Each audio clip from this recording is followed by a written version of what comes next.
महर्षि पुरुष पर्याय कैसे प्राप्त होती है और पुरुष और स्त्री के कुछ भाव भी निश्चित होते हैं क्या, इसके बारे में समझना है थोड़ा। बहुत अच्छा क्वेश्चन है। इसका मूल कर्म सिद्धांत का कोई आधार है तो कर्म सिद्धांत तो ये कहता,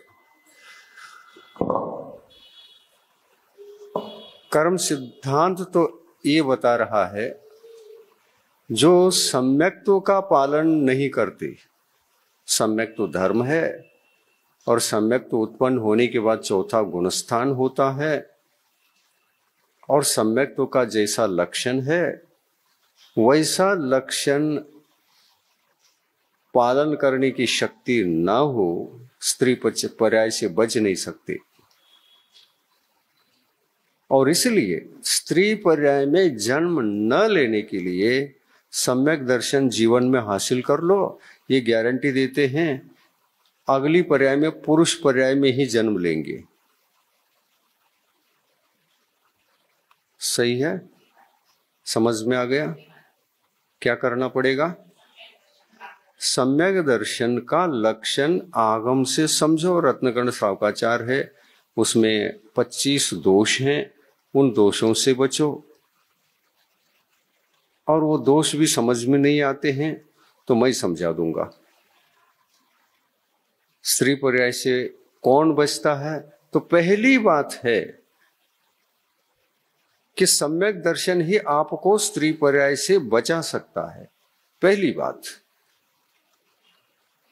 क्या तात्कालिक बचाता है या हमेशा बचाता है? ये प्रश्न उठेगा, इसका भी उत्तर सुन लो। आपको तात्कालिक चाहिए, तात्कालिक बचा देगा। परमानेंट चाहिए, परमानेंट बचा देगा। तो हमको तो परमानेंट चाहिए। तो जब जब स्त्री पर्याय में जन्म लेने के बाद आप मरण करेंगे, सम्यक्त्व के साथ ही मरण करिए। सम्यक्त्व धर्म को अच्छी तरह से 25 दोषों से बच करके आप सम्यक्त्व का पालन करिए। स्त्री पर्याय से हर भाव में बचते रहेंगे। उत्तर एक पूछे थे, 2 प्रश्न, मैंने एक प्रश्न उठाया और 2 का उत्तर दे दिया। एक टेम्पररी स्त्री पर्याय से बचने का उपाय क्या है?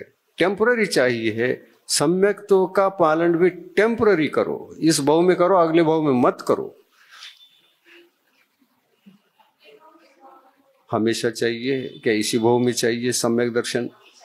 हमेशा की चाहिए। हमेशा उसको सुरक्षित रखते हुए, सुरक्षित रख करके मरण करेंगे। सम्यक्त्व के लक्षणों को जानकर उनके 25 दोषों से बच करके जब भी मरण करेंगे तब पुरुष पर्याय में ही जन्म होगा। ये 100% गारंटी है। ये भगवान की गारंटी, मेरा नहीं। वो गारंटी दे रहे हैं, इसलिए मैं गारंटी दे रहा हूं। दोनों बता दिया। कौन सा चाहिए? परमानेंट चाहिए। तो पहला कर्तव्य हो गया, सम्यक दर्शन को लेके ही हम मरेंगे।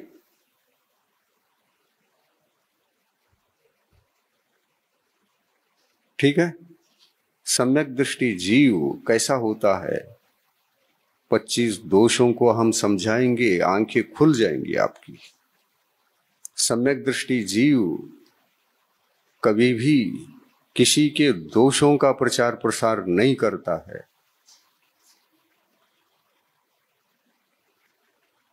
गुणों को देखता है, गुणों का अनुसरण करता है, गुणों का बखान करता है, दोषों को देखता ही नहीं है। अगर कदाचित किसी जीव के दोष नजर में आ गए तो स्वयं उनके पास जाता है, स्थितिकरण करता है। स्थितिकरण करने वाला भी सम्यक दृष्टि ही होता है। मिथ्या दृष्टि को तो कोई मतलब ही नहीं है। किसी का स्थितिकरण करने से कोई मतलब ही नहीं। और ऐसे मिथ्या दृष्टि जीव अज्ञानी है, न स्वयं सम्यक दृष्टि है और न ही पर के सम्यक दृष्टि को देख करके उस सम्यक्त्व की महिमा ही न समझ पाता है, न देख पाता है। तो जैन धर्म के सिद्धांतों से अनभिज्ञ रहना, शास्त्र स्वाध्याय न करना, यह अज्ञान है। कब तक अनभिज्ञ रहोगे? क्रियाकांड को कम करो, स्वाध्याय भी करो। धर्म के बारे में इतना गहरा ज्ञान नहीं है तो गहरा बनाना शुरू कर दो।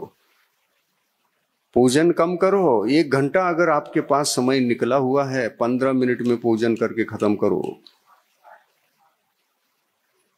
परंतु पौन घंटा स्वाध्याय करके घर जाओ। मंदिर में बैठो, सामुदायिक स्वाध्याय करो। सम्यक्त्व के 25 दोषों का चिंतन मनन करो। एक एक कहानी भी सुनाई गई है, उन कथाओं को भी समझो। दोषों पर 8 कहानी है, तो गुणों पर भी 8 कहानी है। 8 दोष हैं, 8 अंगों पर 8 दोष हैं। ये करो, आंखें खुल जाएंगी और स्त्री पर ऐसे तभी बच सकोगे। जब तक सम्यक तो धर्म समझ में नहीं आएगा, स्त्री पर ऐसे बचने का आपाधापी व्यर्थ है। ये कभी मिलेगा भी, नहीं भी मिलेगा। पुरुष पर्याय नहीं मिलता, ऐसा नहीं, ऐसी बाय चांस मिल गया, मल गया, नहीं मिला। स्त्री पर्याय में तो जन्म लेना ही, नपुंसक पर्याय में भी जन्म लेना है, चारों गति भ्रमण करना है। और ऐसे जीव क्रियाकांड करते नहीं है ऐसा नहीं, क्रियाकांड करते हैं, लेकिन क्रियाकांड को ही धर्म समझते हैं। वो ज्ञान से बचते हैं, स्वाध्याय से बचते हैं। स्वाध्याय ये षट कर्म में एक षट कर्म है, वो जचता नहीं उनको, उसमें कोई आसक्ति नहीं। समझ में आया? कर्तव्य समझ में आ गए? 6 कर्मों में एक स्वाध्याय भी है, वो गौण क्यों? पहला प्रश्न। आपने इतने दिनों में अपने जीवन में कितनी बार स्वाध्याय किया?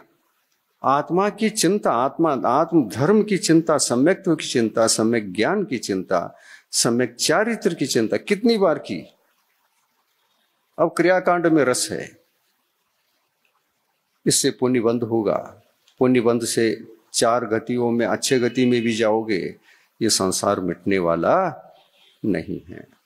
चतुर्गति का भ्रमण नहीं मिटेगा, स्त्री पर ऐसे बच नहीं सकोगे। स्वाध्याय करो। स्वाध्याय स्त्री पर्याय से भी बचा सकता है, लेकिन भगवान के पूजा मात्र से तुम स्त्री पर्याय से बचोगे 3 काल में संभव नहीं है। एक बात, शिक्षा मिल गई, शिक्षा मिल गई, फॉलो करो, बचोगे, आशा रखो। परंतु 1 घंटा अपने पास समय है, भगवान का पूजन करो या न करो, मैं कहता हूं स्वाध्याय जरूर करो। स्वाध्याय भी भगवान की पूजा है।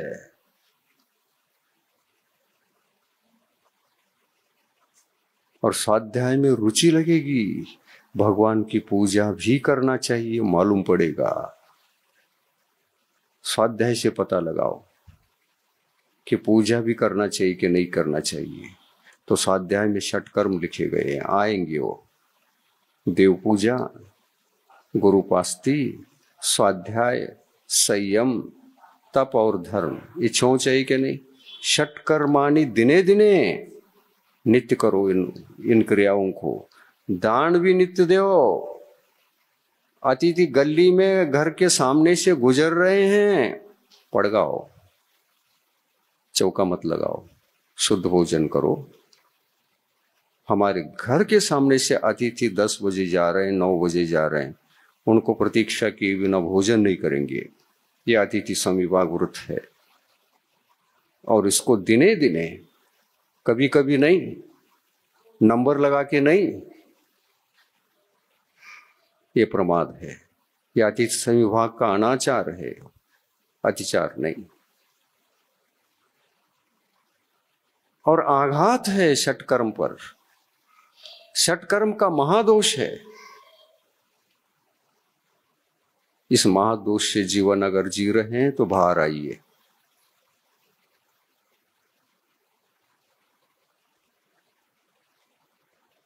समझ में आ रहा? शिक्षा मिली? हाँ, दान भी नित्य कर्म है।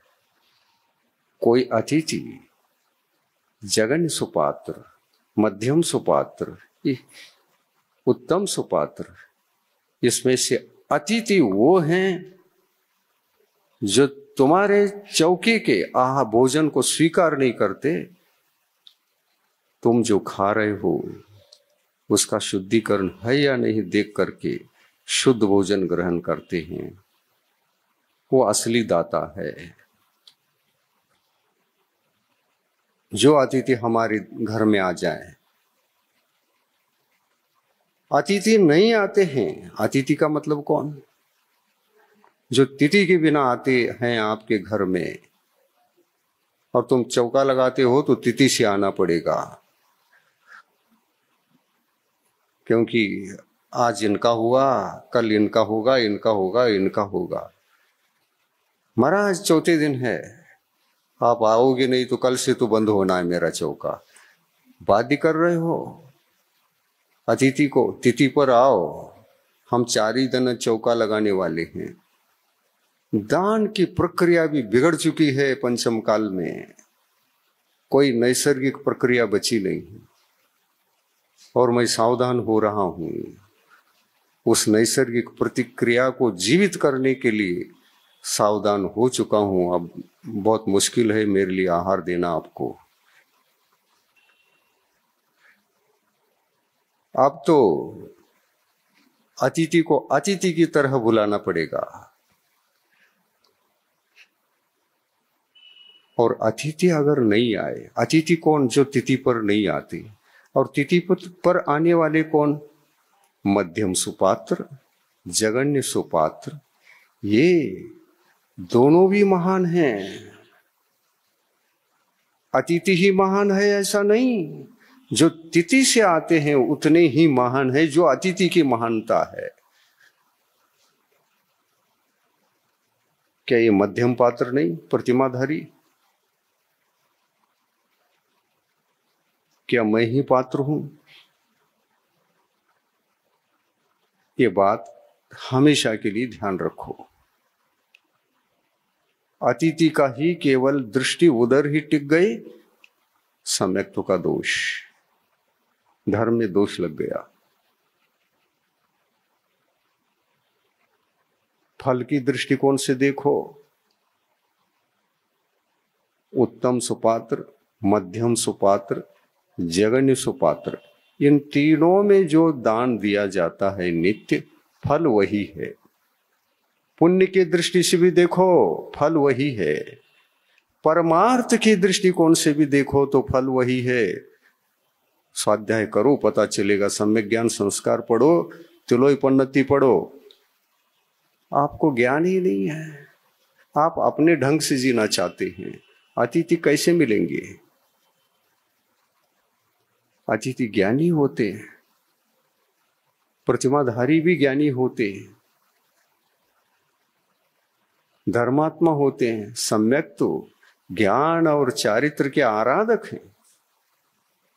मध्यम सुपात्र भी आराधक हैं और उत्तम सुपात्र भी। जगन्य सुपात्र अविरत सम्यक दृष्टि होता है, लेकिन अविरत सम्यक दृष्टि होने के बावजूद भी उनको पात्र कहा है। जगन्य तो है, और जगन्य सुपात्र में भी जो दान देता है वो कम से कम 3 भव में और अधिक से अधिक 8 भव में मोक्ष जा सकता है दाता।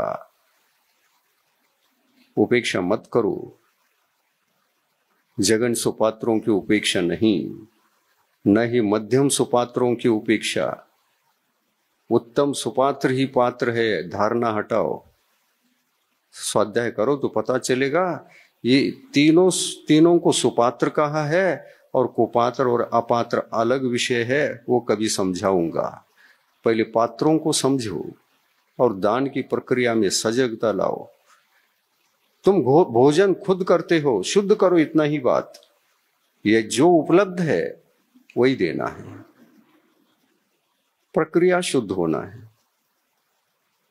मन वचन काय शुद्धि पूर्वक भक्ति के साथ जगन सुपात्र में भी आहार दान दिया जा रहा है, औषधि दान दिया जा रहा है, उनके धर्म साधना के लिए जो भी आवश्यक विषय है उसकी पूर्ति की जा रही है, ये सब दान की कोटि में आएगा। और दान का फल चाहे जगन सुपात्र का हो, चाहे मध्यम सुपात्र का हो, चाहे उत्तम सुपात्र का हो, आगम पढ़िए सबको समान बताया है। परमार्थ से भी इससे ज्यादा क्या चाहिए? अविरत सम्यक दृष्टि जगन सुपात्र, वृत्ति नहीं है, सम्यक दृष्टि है। गुण और दोषों के कारण से पात्र और अपात्र का लक्षण बनता है। सम्यक तो गुण है, मिथ्या तो दोष है। उस मिथ्यात्व को त्याग करके चौथा गुणस्थान को तो प्राप्त किया है। अनायतनों के सेवन का त्याग किया है। बाह्य रूप से किसी को देखना चाहे जो अनायतन का सेवन नहीं करता, अनायतन कोई पुष्टि नहीं करता, वो अविरत सम्यक दृष्टि माना जाएगा व्यवहार से। निश्चय से तो जो अंतरंग मिथ्यात्व परिग्रह को जीत चुका है, मिथ्यात्व प्रकृति पर विजय साध चुका है, वो वास्तविक दृष्टिकोण से चौथा गुणस्थानवर्ती होता है। अनंत अनुबंधी चार, मिथ्यात्व, सम्यक प्रकृति, इनका स्वरूप समझो। और ये हमारे आत्मा में भी हो सकती है, अगर स्वाध्याय नहीं है तो, ज्ञान नहीं है तो। हाँ, तो ये परिणति हमारे पास है ही नहीं, है या नहीं? अपनी आत्मा को आगम से टैली करते हुए अपने आत्मा को उन लक्षणों से बाहर लाना है। मिथ्यात्व प्रकृति हमको उदय में आकर क्या कराती है? अनंत अनुबंधी कषाय उदय में आने के पश्चात हमारी क्या दशा बनती है, किस प्रकार के भाव उत्पन्न होते हैं, उल्लेखित है। स्वाध्याय करो और उन लक्षणों से बचो, भाव प्रत्याख्यान करो। हाँ, ये मिथ्यात्व के भाव यदि हैं, मैं आजीवन के लिए उनको त्याग कर रहा हूं। ये भाव संकल्पना भाव सम्यक दर्शन को जन्म देता है। और फिर अनंतानुबंधी के लक्षण को जानो आगम की पद्धति से।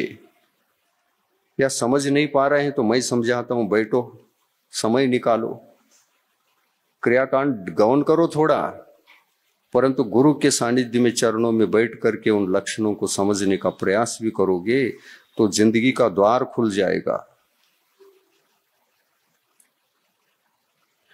एक अनंत अनुबंधी कषाय, उसको लक्षण बहुत अच्छी तरह से लिखा गया है। जिस कषाय के उदय में भौतिक सुखों की आशा होती है और परमार्थ गौण रहता है, परमार्थ की उपेक्षा करता है जीव, वो अनंत अनुबंधी कषाय के उदय से ही करता है।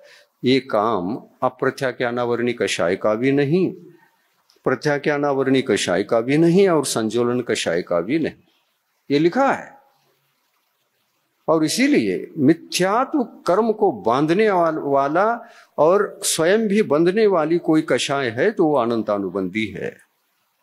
अप्रत्याख्यानावर्णी कषाय के उदय से जीव कभी भी मिथ्यात्व का बंध नहीं करता, चाहे प्रथम गुणस्थान में हो और चाहे तृतीय गुणस्थान में हो, चाहे वो चौथे गुणस्थान में हो।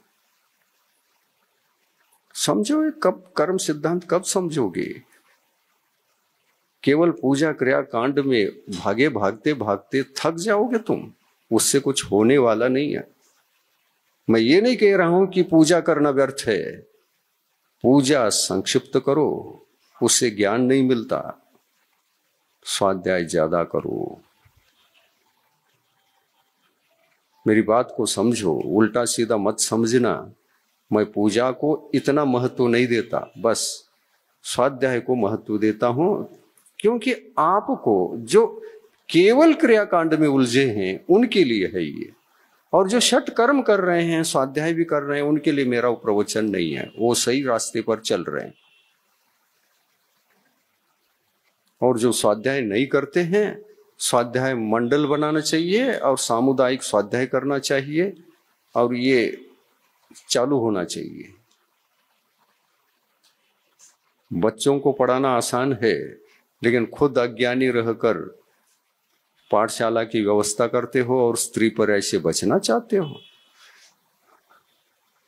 वाह, तुम्हारी संतान तो मोक्ष चली जाएगी, व्यवस्था तो अच्छी कर ली तुमने, पर तुम मोक्ष कभी नहीं जाओगे।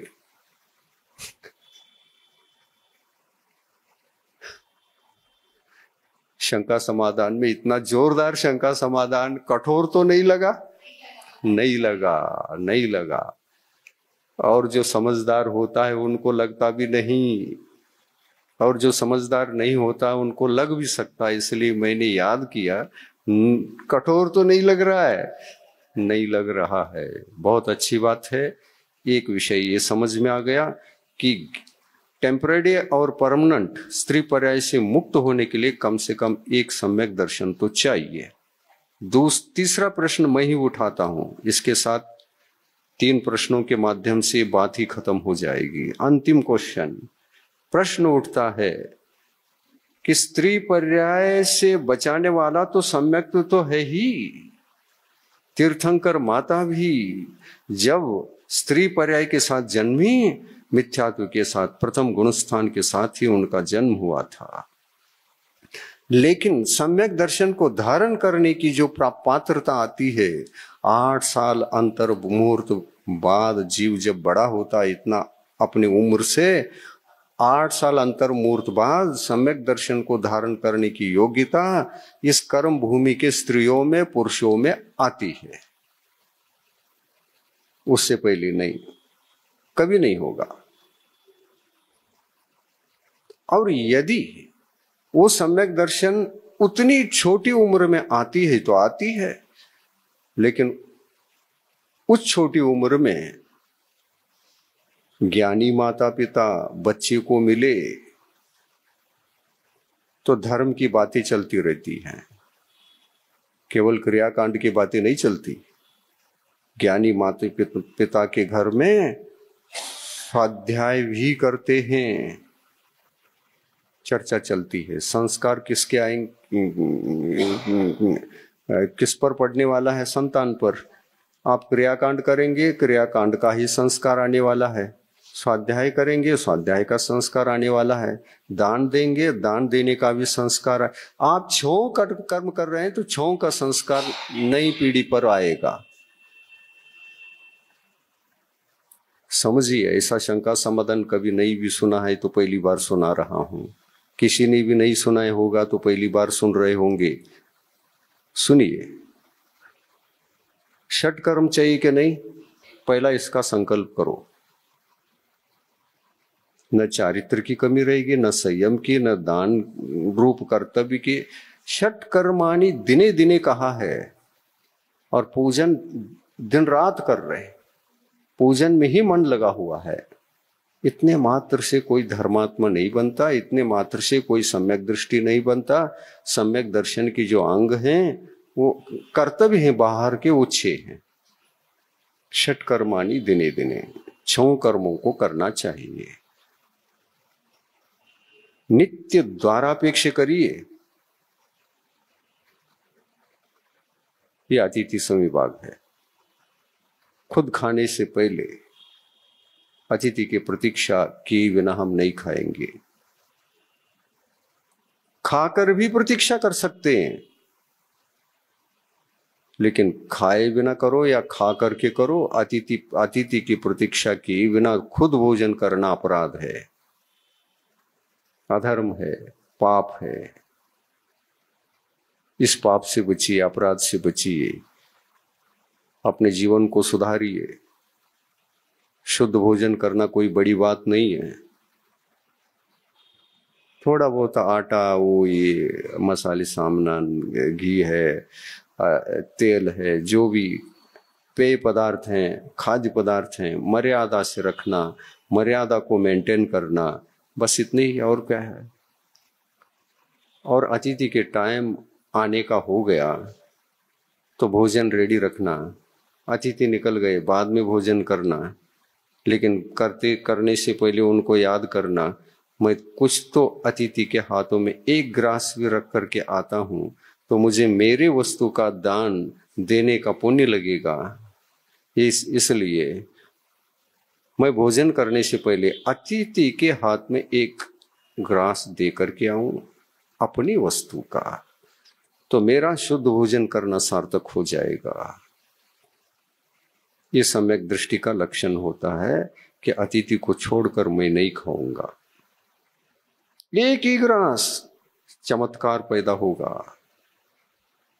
तुम थाली भर खिलाओ या एक ग्रास खिलाओ, आधा ग्रास खिलाओ, पौन ग्रास भी दे करके आते हो, तो उस दान का फल वही है जो पूरा भोजन कराने पर होता है। तो ये भाव रखना चाहिए। और ये ध्यान रखो, मूलाचार में कहा है, मुनियों को कहा है, मुनि महाराज 7 घरों से आहार ग्रहण कर सकते। 7 घरों से आया हुआ भोजन ग्रहण कर सकते हैं, ये मूलाचार में आया हुआ है। ये धारणा हटाओ कि मैं रोटी नहीं ले जा सकता, ड्राई फ्रूट्स चलेंगे, दूध नहीं चल सकता, पानी चलेगा, पानी नहीं चल सकता, दूध चल सकता है। कोई शर्त नहीं है, ये शब्द सब फेल हैं। अन्नादि पेय नहीं, पेय नहीं, खाद्य, अन्नादि खाद्य पेय आदि सारे पदार्थ अतिथि के दान के योग्य होते हैं और देना कोई दोष नहीं है। नहीं, हमारे देश में तो ये प्रचार नहीं है। नहीं प्रचार है तो सुधारो। आगम के वचन है, उसको दूषित मत करो, पाप लगेगा। क्या बिगड़ता है? जब आगम का आदेश मिल रहा है तो अन्न आदि क्यों लिखा है वहां? वो खाद्य नहीं है क्या?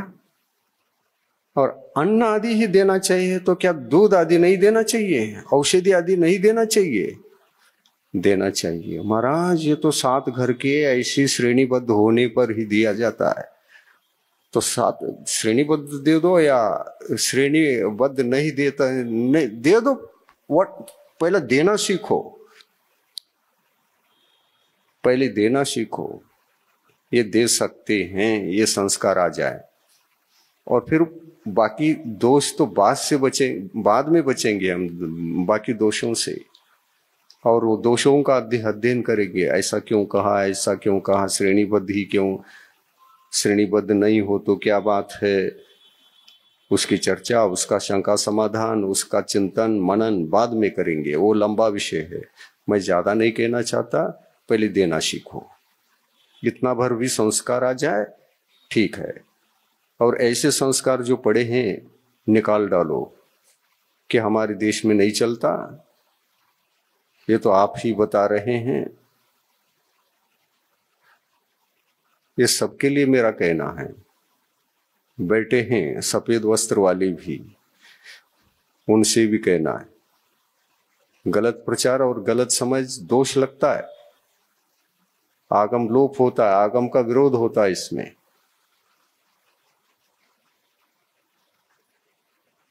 तो 7 घरों से क्यों चलता है? बहुत लंबी चौड़ी कहानी है, लंबी चौड़ी बातें हैं। समय न हो शंका समाधान और कभी करोगे तो ये सब खोल के रख दूंगा। ठीक, प्रश्न तीनों पूर्ण हो गए। ये नहीं हुआ, तीसरा नहीं हुआ। सम्यक दर्शन केवल टेम्पररी और गारंटी दोनों तरह से हमको स्त्री पर्याय से बचता है। जब भी जन्म लोगे सम्यक्त के साथ मरण करना ये अनिवार्य है। और कौन सा सम्यक्त? भाव सम्यक्त के साथ। केवल अनायतन त्याग मात्र से काम नहीं चलेगा। अनायतन के शरण से भाव सम्यक्त की गारंटी नहीं होती।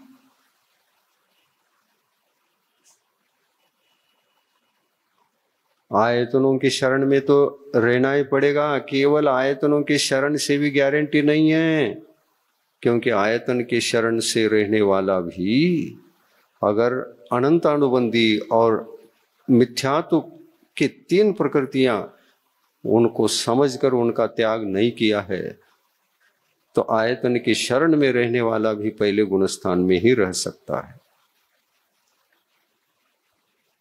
अनायतन को त्यागना ये द्रव्य सम्यक्त्व है। आयतनों के शरण में रहना ये द्रव्य सम्यक्त्व है, बाह्य सम्यक्त्व है। लेकिन भीतर में भाव सम्यक्त्व की उपलब्धि चाहते हैं तो आपको अनंतानुबंधी को समझना पड़ेगा और मिथ्यात्व को समझना पड़ेगा। इनके उदय में जीव को जो भाव होते हैं उन भावों पर विजय साधना पड़ेगा और पूरे आजीवन संकल्प के साथ आजीवन पर्यंत इस मिथ्यात्व भाव को हम नहीं करेंगे। इस संकल्प के साथ मिथ्यात्व का विजय होगा। अनंतानुबंधी कषाय के उदय जनित जो आत्मा के भाव होते हैं उन भावों को भी आजीवन पर्यंत त्यागेंगे तो आजीवन पर्यंत वो भाव सम्यक्त्व भी आपके आत्मा के भीतर टिकेगा और मरण काल में तो भाव सम्यक्त्व ही काम में आता है। ये देव शास्त्र गुरु और अनायतन कोई साथ नहीं चलते, वो तो यहीं रहते हैं। लेकिन भाव सम्यक्त्व जीवन में जीते जीते भी रह सकता है और अगले भाव में यात्रा कर रहे हैं आपके साथ भी आ सकता है। अगर इस भाव सम्यक्त्व के साथ आगे बढ़ रहे हैं, आगे चल रहे हैं तो निश्चित है कि आप स्त्री पर्याय में नहीं जाएंगे। ये भगवान की गारंटी है, 24 तीर्थंकरों की गारंटी। ये निसर्ग के नियम है, जो निसर्ग के नियम थे वही तीर्थंकर भगवंतों ने व्यक्त किया है। ये केवल ज्ञान में सब ऐसा आया था उनको, इसलिए उनका कहा हुआ ही हमने कहा और इसको जीना है आपको। दोनों प्रश्नों का उत्तर मिल गया। अब आपको एक ही प्रश्न उत्पन्न हो सकता है, कम भाव में हमको मोक्ष जाना है, उसका क्या उपाय है? तो हमने बता दिया, कम से कम 3 भाव, अधिक से अधिक 8 भाव जो शेष रहते हैं उसका मूल आधार या तो प्रतिमाधारी बनो और वो भी द्रव्य प्रतिमा और भाव प्रतिमा, 2 प्रकार की प्रतिमा होती हैं। भाव प्रतिमा का जीवन पर्यंत आपको निभाना है। द्रव्य प्रतिमा में क्या करना क्या नहीं करना, क्या क्रियाकांड है उसमें, इस बाह्य क्रियाकांड का नाम है द्रव्य प्रतिमा। चाहे वो अणुवृत रूप हो, चाहे 12 अणुवृत रूप हो, जो भी समझो। श्रावक के दूसरी प्रतिमा में 12 अणुवृत होते हैं। अगर समझ में नहीं आए तो 12 में समझ लेना, ऐसे उठ के मत चले जाना। जो समझ में नहीं आता उस पर गंभीरता होनी चाहिए कि समझ में नहीं आया, मुझे समझना है, मेरा आत्म कल्याण करना है। इधर से सुन लिया, हाँ समझ में नहीं आया, महाराज ऐसे बोल रहे थे, नहीं, सीरियस अटेंशन हो करके सुनो। समझ में जो नहीं आता है क्वेश्चन उठाओ, गुरुओं से चर्चा करो और आगम भी ढूंढो। जो गुरु ने कहा वो आगम में है या नहीं, और जो आगम में आया है वो गुरुओं ने बताया नहीं, दोनों तरफ टैली करना चाहिए। ये आपका कर्तव्य है, कर्तव्य का निभाव करो। संसार मुख्य नहीं है, थोड़ा सा सभी काम काज गौन करके आत्म कल्याण के पीछे श्रम करो, तब श्रावक कहलाओगे। और स्वाध्याय से होगा, चर्चा से होगा और चिंतन मनन से होगा और विवेकपूर्ण जीवन जीने से धर्म का जीवन सफल होगा। ये हो गया। तो 8 भाव बचाना चाहते हैं। अभी तो स्त्री पर्याय की बात है। स्त्री पर्याय की गारंटी सम्यक्त्व भी ले रहा है, लेकिन सम्यक्त्व ने अगर अपना काम चारित्र को सौंप दिया तो चारित्र धर्म कहता है तुमको तो 8 भाव में मोक्ष भेज देंगे। और 8 भाव जो बचते हैं चारित्र धर्म को स्वीकार करने से, वो मेरी जिम्मेदारी है। चारित्र धर्म कहता है वो मेरी जिम्मेदारी है। सम्यक्त्व की जिम्मेदारी इतनी ही थी, उसको सुरक्षित रखोगे तो हर भाव में आप स्त्री पर्याय में नहीं जाओगे। लेकिन सम्यक्त्व धर्म कभी च्युत हो गए तो फिर स्त्री पर्याय में भी जाने का रास्ता खुल जाता है। इसलिए सम्यक्त से च्युत नहीं होना, उसको लेकर ही मरण होना। तीर्थंकर की मां भी सम्यक्त के साथ नहीं आ पाई, इसलिए स्त्री पर्याय में आई, मिथ्यात्व के साथ आई। ये कौन सा मिथ्यात्व? भाव मिथ्यात्व। और पूर्व भाव में भले ही आयतन को भजा हो उसका कोई महत्व नहीं होता, अनायतन को भजा हो उसका कोई महत्व नहीं होता, लेकिन मरते समय अगर सम्यक्त भावों के साथ मरण नहीं किया है, अनंतानुबंधी ये सम्यक्त घातक 7 प्रकृतियों को जीत कर मरण नहीं किया है, उसका परिणाम है तीर्थंकर की माता होकर के भी आई है तो स्त्री पर्याय में आना पड़ा। और सम्यक्त को लेकर के आती तो तीर्थंकर के पिता तो बन सकती थी, लेकिन मां नहीं बन सकती थी। वो आत्मा है जो आ रहा है, वो पिता पर्याय में भी आ सकता है और मां के पर्याय में भी आ सकता है। कौन सा श्रेष्ठ है? पिता की पर्याय श्रेष्ठ है। उसके लिए भी क्या चाहिए? सम्यक दर्शन ही चाहिए। और ऐसा एकांत नियम नहीं है, तीर्थंकर की पिता होने वाला भी मिथ्यात्व के साथ आ सकता है और मां बनने वाली मां भी मिथ्यात्व के साथ आ सकती है, लेकिन इनके गर्भ से तीर्थंकर तब तक गर्भ में नहीं आते जब तक वो सम्यक दृष्टि नहीं होती। इसके लिए भी प्रमाण है, आप रत्नकर्ण श्रावकाचार ग्रंथ पढ़िए। सम्यक दृष्टि जीव उच्च कुल में ही जन्मता है, नीच कुल में नहीं जाता। भले ही तीर्थंकर पर्याय को जन्म देने की क्षमता को लेकर मां की मतलब आगम में चर्चा है, शंकावर्त योनि, कूर्मोन्नत योनि, योनि के भेद बताए हैं। कूर्मोन्नत योनि से तीर्थंकर पैदा होते हैं, तो हर एक की कूर्मोन्नत योनि होती नहीं, लाखों नारियों में एकाध की ही होती है, एकाध की ही होती है। तो ऐसी योनि से तीर्थंकर जन्मते हैं और मां तो मिथ्यात्व के साथ आई है, जन्म ली है उसने, और पिता भी मिथ्यात्व के साथ आए, और दोनों ही तीर्थंकर को जन्म देने की योग्यता रख रहे हैं, लेकिन मिथ्या दृष्टि है। लेकिन ये भी जब तक उम्र के 8 साल अंतर मूर्त व्यतीत होने पर सम्यक्त को धारण नहीं करेंगे, वो जीव तीर्थंकर प्रकृति वाला आत्मा इनके गर्भ में नहीं आएगा।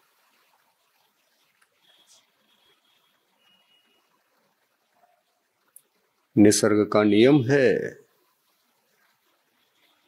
निसर्ग कहता है तुम अभी नहीं जा सकते हो, उनको उच्च कुलीन बनने दो, 8 साल व्यतीत होने दो, दोनों को सम्यक दृष्टि बनने दो, तब उच्च कुलीन दोनों। अन्यथा मिथ्यात्व के साथ रहने वाले माता और पिता भी दोनों नीच कुलीन। कूर्मोन्नत योनि माता भी नीच कुलीन। कब तक? जब तक सम्यक दर्शन भाव सम्यक को ग्रहण नहीं करेंगे तब तक। और जैसे ही सम्यक दर्शन का आवागमन हुआ, कुल बदल गया, नीच कुल का उच्च कुल हो गया। तो सम्यक दर्शन आत्मा को उच्च कुलीन बनाता है, ये सिद्ध हो गया। और इसलिए सम्यक्त्व का महत्व है, सम्यक्त्व का पालन करो। स्त्री पर्याय में आए हो, स्त्री पर्याय से आपको उपेक्षा करना है तो धर्म से करो, धर्म धारण करके उसकी उपेक्षा करो, निकल जाएगा, आत्मा का कल्याण हो जाएगा। सम्यक दर्शन 8 भव बचाए या न बचाए गारंटी नहीं है, लेकिन सम्यक तो सहित अणुव्रत प्रतिमाधारी बन करके भी सल्लेखना मरण करोगे, वह सल्लेखना मरण सक्सेस होगा तो निश्चित रूप से वह अनुव्रत वो प्रतिमा कह रही है, तुम डरो नहीं, अधिक भव संसार में भटकने वाले नहीं हो, भाग्यशाली हो, तुमको तो भाग्यशाली हमने बनाया है। ये अनुव्रत प्रतिमाएं कहती हैं। और संलिग्न मरण एक बार साधना प्रतिमा लेकर ये आवश्यक है। तो उसके माध्यम से ये गारंटी है, मरण के पश्चात जैसे सम्यक तो साथ चलता है, भाव अनुव्रत साथ नहीं चलते। ये भी ध्यान रखो, निसर्ग नियम है। भाव अनुव्रत साथ नहीं चलते, न द्रव्य अनुव्रत साथ चलते हैं। विग्रह गति में कोई भी अनुव्रत नहीं होता, न द्रव्य न भाव। शंका समाधान करना ही है तो जड़ सहित कर रहा हूं, आगम के आधार से कर रहा हूं। पूरा सुन लो। चारित्र धर्म साथ नहीं आता, न द्रव्य चारित्र आता है, न भाव चारित्र आता है। अनुव्रत चारित्र धर्म है ना, श्रावक का चारित्र धर्म है ना। हाँ, चारित्र धर्म है। ये चारित्र धर्म एक भी साथ में नहीं आता। और सम्यक तो एक नहीं आता, एक आता है। कौन सा आता है? भाव आता है। और तीर्थंकर माता को ये भाव सम्यक तो था क्या? नहीं। जो पिता बनने का सौभाग्य वाला जीव उस माता के साथ विवाह होता है, उनको भी गारंटी है क्या वो सम्यक दृष्टि रहेंगे? गारंटी नहीं है। आने वाले उत्सर्पणी काल में जितने भी पहले जो जोड़ी है तीर्थंकर के माता पिता बनने वाली है, वो तो नियम से दोनों मिथ्यात्व के साथ ही जन्मने वाले हैं। प्रथम तीर्थंकर के माता पिता मिथ्यात्व के साथ आने वाले हैं, क्योंकि तीर्थंकर भगवंतों ने कहा है उत्सर्पणी काल के प्रथम तीर्थंकर के माता पिता जो रहेंगे वो 21 नहीं कितने 14 कुलकर होंगे। वो पंचम काल की तरह जो 21,000 वर्ष का 2 काल आने वाले हैं, एक प्रारंभिक पहला काल, फिर उसके व्यतीत होने के बाद 21,000 का और एक काल। उसमें से जब 1,000 वर्ष शेष रहते हैं, 20 तो निकल गए, 20,000, अंतिम 1,000 रह गए। उस समय कुलकरों की परंपरा शुरू होती है। वो सारे के सारे कुलकर भी मिथ्यात्व के साथ जन्मेंगे। मिथ्यात्व के साथ उत्सर्पिणी में मिथ्यात्व के साथ जन्मेंगे। अवसर्पिणी में जो 14 कुलकर नाभिराज तक के 14 कुलकर हुए थे, वो सम्यक दृष्टि भी होते थे। मिथ्यात्व का होना न होना अलग बात है, सम्यक दृष्टि भी होते थे। लेकिन उत्सर्पिणी काल के जो 14 कुलकर हैं वो मिथ्यात्व के साथ ही जन्मेंगे। और अंतिम जो कुलकर रहेंगे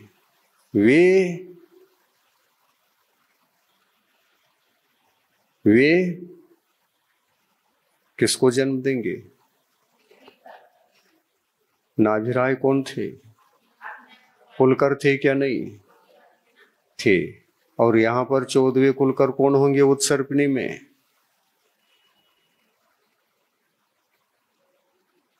कुलकर ही रहेंगे ना, हो कुलकर ही रहेंगे।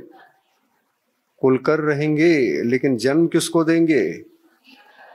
तीर्थंकर को जन्म देंगे। अंतिम कुलकर ही तीर्थंकर को जन्म देने वाला होता है। और वो मिथ्या दृष्टि रहेंगे उत्सर्प निकाल के 14वें कुलकर। ये चलो पन्नति में आया है, अच्छे से स्वाध्याय कर लो। ठीक है, ठीक है। क्योंकि उत्सर्प निकाल के 14 के 14 तीर्थंकरों के उनका गुणस्थान जन्म का काल का पूरा मिथ्यात्व में ही जाने वाला है। क्या कारण है? धर्म के संस्कार तो रहते नहीं है। और कुलकर पर्याय में उत्पन्न होना कोई सम्यक तो धारक ही होता, ऐसा कोई जरूरी नहीं है। मिथ्यात्व के साथ भी हो सकते हैं, सम्यक्त्व के साथ भी कुलकर बन सकते हैं। दोनों बातें हैं, अनेकांत है, इसमें कोई एकांत बात नहीं है। इतना तो समझ में आ गया। अब जो 14वें कुलकर रहेंगे वो तीर्थंकर के माता पिता के रूप में रहेंगे। वो जो माता रहेगी नियम से कूर्मोन्नत योनि वाली रहेगी, वो अकेली रहेगी। उस समय जो भी जनसंख्या रहेगी उसमें स्त्री पुरुषों की है, और उसमें एक ही माता ऐसी रहेगी जो कूर्मोन्नत योनि वाली रहेगी। और तीर्थंकर वहीं आने वाले हैं, ये भी गारंटी है। लेकिन तीर्थंकर का जीव तब तक नहीं आता जब तक वो माता सम्यक्त्व को धारण नहीं करती। और सम्यक्त्व धारण कर लिया तो उच्च कुलीन, और उच्च कुल में आने वाला तीर्थंकर का जीव सम्यक दृष्टि तो है ही। वो सम्यक दृष्टि जीव उच्च कुल में जन्मता है। सम्यक दर्शन शुद्धा नारक तिर्यक नपुंसक स्त्रीत्वानि दुष्कुल विकृताल्प आयुर दरिद्रताम च व्रजन्ति न अपि अवर्तिका। ये भगवान की वाणी है, गुरुओं की वाणी है। दुष्कुल, दुष्कुल यानी क्या है? यहां सम्यक दृष्टि जीव सम्यक दर्शन से जो शुद्ध है, नीच कुल में जाता ही नहीं, वो उच्च कुल में ही जाता है, सम्यक के कुल में ही जन्म लेता है। तो माता पिता सम्यक दृष्टि होते हैं, वहां जाता है, मिथ्यात्व के कुल में नहीं जाता। ये नियम है, ये निसर्ग नियम है। इन्हीं निसर्ग नियमों को तीर्थंकर भगवंतों ने उपदेश के द्वारा हम लोगों तक पेश किया है, उपदेश दिया है, कल्याण किया है। ठीक, ये समझ में आ गया। अब हमने 8 भव का भी बता दिया, सम्यक्त्व का भी बता दिया। सम्यक तो नष्ट हो जाए, स्त्री पर्याय में जा सकते हैं। सम्यक तो मरण काल में भी सुरक्षित रहा, पुरुष पर्याय में ही जाना है। पर छूट गया तो स्त्री पर्याय में पुनः जा सकता है। ठीक है, 3 प्रश्नों का शंका समाधान पर्याप्त है। समय बहुत हो चुका है और ये समय थोड़ा सा मेंटेन करके कल से शंका समाधान के रूप में हम आगे विषय को बढ़ाएंगे तो बहुत अच्छा रहेगा। सभी लोगों का शंका समाधान होना ही चाहिए और ताकि हम जी सके उसके साथ। ठीक है।